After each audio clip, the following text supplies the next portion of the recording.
నమస్తే అండి, అమరావతి హబ్కి స్వాగతం. ఈరోజు మనం ఐకానిక్ బ్రిడ్జ్ ఎక్కడ వస్తుందో దాని డీటెయిల్స్ మొత్తం చెప్తాము. ఐకానిక్ బ్రిడ్జ్ ఎలా వస్తుంది, ఎక్కడ వస్తుందని చెప్తాను. ఇది వచ్చి NH65 అండి. ఇది విజయవాడ నుంచి హైదరాబాద్ వెళ్ళే హైవే. ఇక్కడ వచ్చేసి ఈ రాజధానిలోకి N1, N2, N3 అని నార్త్ నుంచి సౌత్కి వెళ్ళే రోడ్స్ అనమాట ఇవన్నీ.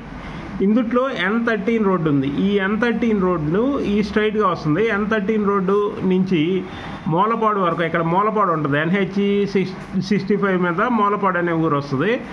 ఈ N16 కంటిన్యూషన్ ఇక్కడ ఐకానిక్ బ్రిడ్జ్ వస్తుంది అనమాట. ఇక్కడ నుంచి స్టార్ట్ అవుతుంది. ఇది దాదాపు 5 కిలోమీటర్స్ ఉంటుంది కృష్ణానదిలో. ఇది ఇక్కడ మూలపాడు అనే విలేజ్లో హైవే ఎక్కిద్ది, NH65 ఎక్కిద్ది. ఇక్కడ నుంచి ఇక్కడికి దాదాపు 5 కిలోమీటర్స్ ఉంటుంది. ఇది రాజధానిలోకి మెయిన్ ఎంట్రన్స్ అనమాట, ఉత్తర ముఖ ద్వారం లాంటిది. ఎందుకంటే ఇటు హైదరాబాద్ నుంచి వచ్చే వాళ్ళంతా ఇక్కడ స్టార్ట్ అవుతారు. మూలపాడు దగ్గర నుంచే ఈ రాజధాని వైపుకి స్టార్ట్ అవుతారు. ఎందుకంటే ఇక్కడ రాజధానికి ఎలా అంటే ఇక్కడ నుంచి మళ్ళీ విజయవాడ వెళ్ళాలన్నా వెస్ట్ బైపాస్ దాకా రావాలన్నా 20 కిలోమీటర్లు జర్నీ చేయాలి. ఈ 20 కిలోమీటర్లు జర్నీ చేసే లోపు ఇటు నుంచి రాజధానికి వెళ్ళిపోవచ్చు. ఈ రాజధాని NH13 నుంచి రాజధానిలోకి ఎంటర్ అయిపోవచ్చు. అందువల్ల ఇక్కడ వెస్ట్ బైపాస్ దాకా వచ్చేలోపే ఇటు నుంచి రాజధానిలోకి ఎంటర్ అయిపోవచ్చు. అందువల్ల ఇది ఉత్తర ముఖ ద్వారం. ఇక్కడే ఐకానిక్ బ్రిడ్జ్ కూడా వస్తుంది.